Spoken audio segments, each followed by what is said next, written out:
শবে বরাতে আমল করা যাবে কি যাবে?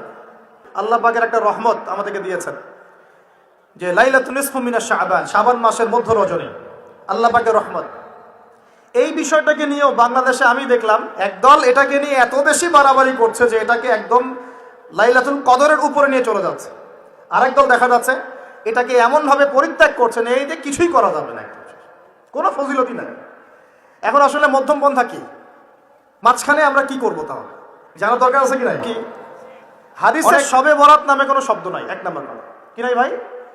শবে বরাত নামে কোনো শব্দ নেই, আছে লাইলাতুন নিসফু মিনাশ শাবান, শাবান মাসের মধ্য রজনী। শাবান মাসের মধ্য রজনী।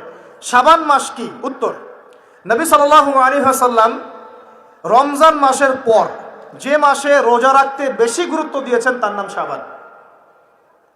আমার সাথে বলেন, শাবান মাস কি? নবী সাল্লাল্লাহু আলাইহি ওয়াসাল্লাম রমজানের পরে যে মাসে রোজা রাখতে খুব বেশি গুরুত্ব দিয়েছেন তার নাম শাবান। আয়েশা রাদিয়াল্লাহু আনহা তিনি বলতেন যে শাবান মাস আসলে নবী সাল্লাল্লাহু আলাইহি ওয়াসাল্লাম এত বেশি বেশি রোজা রাখতেন যে মনে হতো তিনি রোজা ছাড়বেনই না, সারা মাস রেখে ফেলবেন মনে হয়। বেশি থেকে বেশি রোজা রাখতেন শাবান মাসে। প্রশ্ন হচ্ছে কেন? উত্তর, এমনিতে এই মাসটা বরকতময় এবং এই মাসে আল্লাহ পাক তার রহমতে বিপুল সংখ্যক মানুষকে জাহান্নাম থেকে মুক্তি দান করেন। সুবহানাল্লাহ। নবী সাল্লাল্লাহু আলাইহি ওয়াসাল্লাম এই মাসকে তাজিম করতেন। এই মাসের সম্মানার্থে, এই মাসে আল্লাহর রহমত বরকতের স্বার্থে নবী করিম সাল্লাল্লাহু আলাইহি ওয়াসাল্লাম এই মাসে বেশি বেশি রোজা রেখেছেন। সুন্নত কি শিখলাম? শাবান মাসে বেশি বেশি রোজা রাখা সুন্নত। একটা কি পেলাম ভাই? শাবান মাসে বেশি বেশি রোজা রাখা সুন্নত। আপনি যদি মুকিম হন, শরীর সুস্থ থাকে, মুসাফির না, আপনার সুস্থতা আছে, সব ঠিক আছে, আপনি চেষ্টা করবেন এই মাসে বেশি বেশি রোজা রাখার জন্য। পারা যাবে ইনশাল্লাহ। এটা নবীর সুন্নত হবে।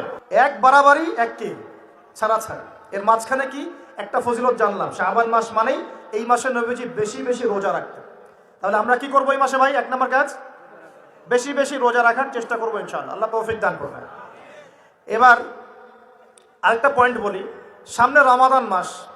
রমজান মাস আসলে আমরা মাশাআল্লাহ পরিপূর্ণ মুসলিম হওয়ার চেষ্টা করি, কিন্তু সারা বছর এটা ধরে রাখতে পারি না। রমজান মাসে যে নামাজ পড়ে না সেও মসজিদে যায়। দেখা যায় যে জুমার নামাজও পড়ে না, ও তারাবির নামাজ পড়তে যায়, যায় কি না? ওই দিন গিয়ে বলে এসি দেন, ইমাম সাহেব এসি অন করেন, তাই না? সারা বছর তো আসে নাই। ওই দিন গিয়ে ইমাম সাহেব এসি বন্ধ কেন? এই মুয়াজ্জিন সাহেব ফ্যান দেন। তখন ওখানে গিয়ে মানে কি বলবো, হ্যাঁ পাতব্বরি করে আর কি। যাক, তারপরেও যে মসজিদে আসছে আমরা দোয়া করি আল্লাহ হেদায়েত দান করুন। আমরা তো কাউকে পিছনে ফিরাই দিব না, দিব? এখন রমজান মাস আসলে আমরা মাশাআল্লাহ রোজা রাখি, মানুষকে ইফতার করাই, দান সদকা করি, আমরা যাকাত দেই, তারাবি পড়ি, কোরআন তেলাওয়াত করি, আমরা মাশাআল্লাহ অনেক আমল করি। এই আমলগুলো কি একবারে ধাপাস করে ধরে ফেলা সম্ভব না? একটা আস্তে আস্তে ট্রেনিং প্রসেস লাগে। একটা ফ্যান চালু করলে ফ্যানটা কি শুরুতেই ধাপাস করে ঘুরতে শুরু করবে, নাকি আস্তে স্লোলি স্লোলি সে মোমেন্টাম ধরবে? কোনটা? আস্তে আস্তে সে গতি পাবে না, ধীরে ধীরে গতি পাবে। ঠিক শাবান মাসে এত বেশি রোজা রাখা, ইবাদত করার অর্থ কি? যাতে রমজান মাসে আপনি পরিপূর্ণ ইবাদত করতে পারেন। বুঝতে পারছেন কথা? রমজানে গিয়ে তো শুরুতেই সব ইবাদত ধরে ফেলা সম্ভব হবে না। মনে করেন আগামীকাল পহেলা রমজান, আজকে থেকে আপনি সব ইবাদত একসাথে করতে পারবেন? তখন গিয়ে আপনি বেগ পেতে হবে। কিন্তু একটা মাস আগে থেকে যদি ট্রেনিং নেন, ইনশাআল্লাহ রমজান মাসে ইজি হয়ে যাবে। এটা একটা কারণ নবী সাল্লাল্লাহু আলাইহি ওয়াসাল্লাম শাবান মাসে বেশি বেশি রোজা রাখতেন, আমল করতেন। আল্লাহ পাক আমাদের সবাইকে শাবান মাসে বেশি বেশি আমল করার তৌফিক দান করুন, যাতে রমজান মাসে গিয়ে আমরা সুবিধা পাই, রমজান মাসের হকটা আদায় করতে পারি। এবার এই মাসে নবী সাল্লাল্লাহু আলাইহি ওয়াসাল্লাম কি বলেছেন একটা হাদিস থেকে আগে বুঝি। এই হাদিসটা সহ অনেক হাদিসে এই একই রকম কথা এসেছে এবং এই হাদিসটা বিশুদ্ধ। এটাকে অস্বীকার করলে হাদিস অস্বীকারী হয়ে যাবে। বাড়াবাড়ি গ্রুপ, ছাড়াছাড়ি গ্রুপ, উভয়ের জন্যই নসিহত। নবী সাল্লাল্লাহু আলাইহি ওয়াসাল্লাম বলেছেন, ইন্নাল্লাহা তাআলা, নিশ্চয় আল্লাহ রাব্বুল আলামিন, লা ইয়াত্তালিউ ফি লাইলাতিন নিসফি মিনাশ শাবান, শাবান মাসের মধ্য রজনীতে আল্লাহ রাব্বুল আলামিন তার রহমতের দৃষ্টি প্রশস্ত করেন। সুবহানাল্লাহ। আল্লাহ পাক শবে বরাত মানে আমরা যেটা বুঝি প্রচলিত অর্থে, লাইলাতুন নিসফু মিনাশ শাবান, শাবান মাসের মধ্য রজনী, যে 15 শাবানের এই যে রজনী, এই রাতে আল্লাহ রাব্বুল আলামিন তার সৃষ্টির দিকে তার রহমতের দৃষ্টিটা প্রশস্ত করে দেখেন, প্রশস্ত করেন। এবং ওয়াগফিরু লিজামিই খালকিহি, আল্লাহ পাক তার সমস্ত সৃষ্টিকে মাফ করে দেন। আল্লাহ পাক কি করেন? তার সমস্ত সৃষ্টিকে কি করেন? মাফ করে দেন। কথাটা ভালো করে বোঝেন। আল্লাহ পাক তার সমস্ত সৃষ্টিকে মাফ করে দেন, ইল্লা, তাদেরকে ব্যতীত।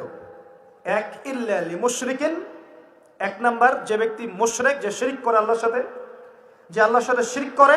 আর দুই, মুশাহিনিন, যে ব্যক্তি অন্তরে মানুষের সাথে বিদ্বেষ পোষণ করে, হিংসা বিদ্বেষ মনে আছে এরকম ব্যক্তি, এবং মনের মধ্যে শিরক আছে, শিরকি আকীদা, মুশরিক, এই দুই শ্রেণীর মানুষ ছাড়া আল্লাহ পাক সমস্ত মানুষকে মাফ করে দেন। সুবহানাল্লাহ। তাহলে এই রাতের ফজিলত প্রমাণ হলো কিনা? রাতের ফজিলতটা প্রমাণ হলো কিনা? আচ্ছা, এখন এর ব্যাকআপ আরো অনেকগুলো হাদিস আছে। ওই সবগুলো হাদিসকে একত্রিত করলে এমনই কনক্লুশন আসে। এছাড়াও আরো কিছু দুর্বল হাদিস আছে, এগুলো দুর্বল, সনদগতভাবে অন্যান্যভাবে দুর্বল। ওখানে আরো কিছু পয়েন্ট পাওয়া যায় যে আর কাকে কাকে আল্লাহ পাক মাফ করেন না। সবাইকে তো মাফ করেন, আর কাকে কাকে করেন না। এই হাদিসে দুটো পেয়েছি, এটা একদম অকাট্য। এটা হলো মুশরিক, আল্লাহ পাক মাফ করেন না। দুই, যে অন্তরে হিংসা বিদ্বেষ পোষণ করে, হিংসা বিদ্বেষ আছে, এদেরকে আল্লাহ মাফ করেন না। আরো কিছু দুর্বল বর্ণনা থেকে পাওয়া যায়, এটা দুর্বল বর্ণনা, কিন্তু জেনে রাখতে তো সমস্যা নাই। সমস্যা আছে? আর পাপ তো পাপী, দুর্বল হাদিসে আসুক আর কঠিন হাদিসে আসুক, পাপ তো পাপী নাকি? পাপ ছাড়তে কোনো সমস্যা আছে? তো তৃতীয় এক শ্রেণীর নাম পাওয়া যায়, যারা হচ্ছে আত্মহননকারী, নিজেরা নিজেদেরকে আত্মহত্যা করেছে, এদেরকে আল্লাহ মাফ করেন। আত্মহনন বোঝেন কিনা? আত্মহত্যা যারা করে, আত্মহনন, এটা একটা শ্রেণী পাওয়া যায়। 4 নম্বর একটা পাওয়া যায় আত্মীয়তার সম্পর্ক ছিন্নকারী, আত্মীয়তার সম্পর্ক ছিন্নকারী। 5 নম্বর একটা পাওয়া যায়, সেটা হলো মাদক দ্রব্য সেবনকারী। মাদক দ্রব্য সেবনকারী, যুবকরা খুব ভালো করে শোনো এগুলো।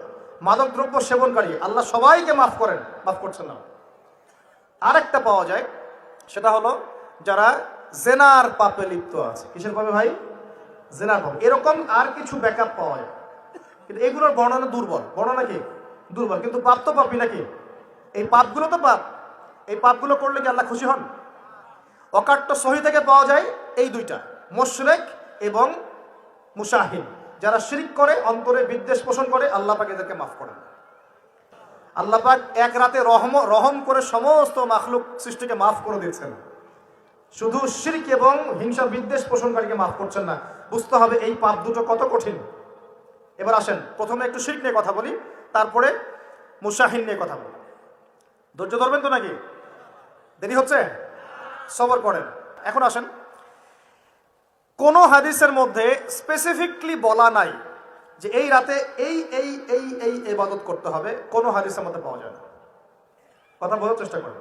যেমন লাইলাতুল কদর সম্পর্কে বলা হচ্ছে না, যে লাইলাতুল কদরে যারা কিয়াম করবে, হ্যাঁ, দিনে সিয়াম রাখবে, রাতে কিয়াম করবে, কোরআন তেলাওয়াত করবে, কোরআন দিয়ে কিয়াম করবে, আল্লাহ ওদেরকে মাফ করে দিবেন।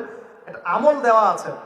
লাইলাতুল কদরে নবী সাল্লাল্লাহু আলাইহি ওয়াসাল্লাম যা করতেন সেগুলোর মধ্যে আমল দেওয়া আছে।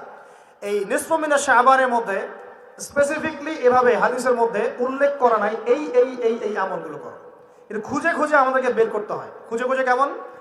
নবী সাল্লাল্লাহু আলাইহি ওয়াসাল্লাম দোয়া করছিলেন মৃতদের জন্য, করছিলেন না? তাহলে এটা একটা আমল পাওয়া গেল।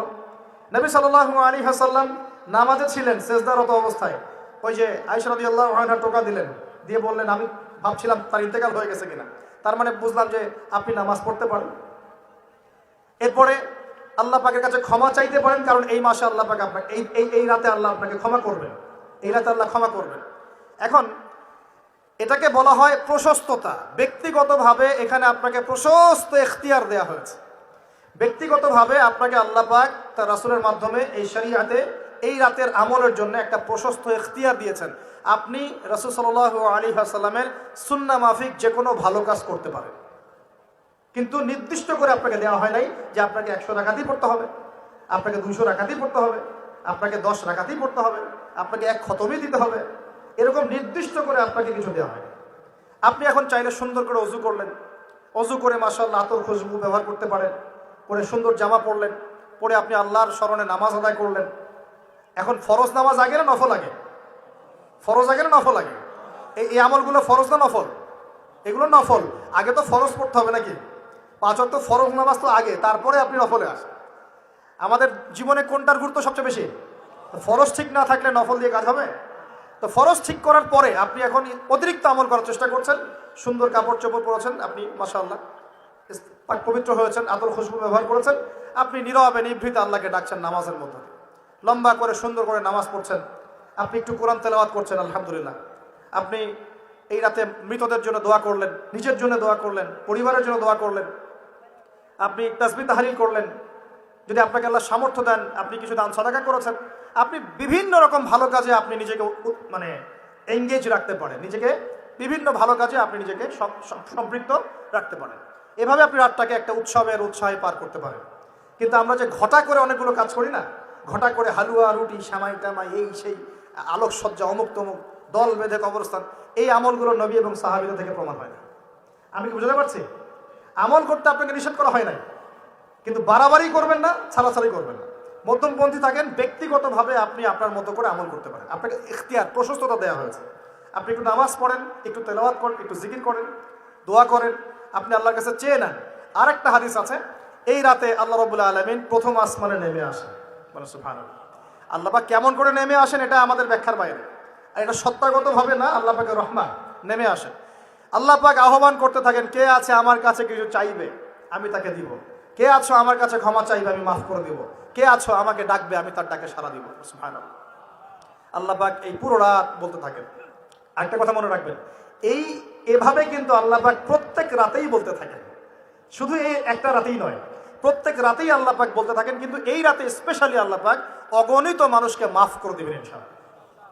আমরা আল্লাহর কাছে দোয়া করি, আল্লাহ পাক আমাদের সবাইকে যেন সুস্থতার সাথে শাবান মাসে বেশি বেশি রোজা রাখার তৌফিক দান করেন, এবং যে আমলগুলো সুন্নাহ সম্মত, এই সুন্নাহ সম্মত আমলগুলো আল্লাহ আমাদের করার তৌফিক দান করেন।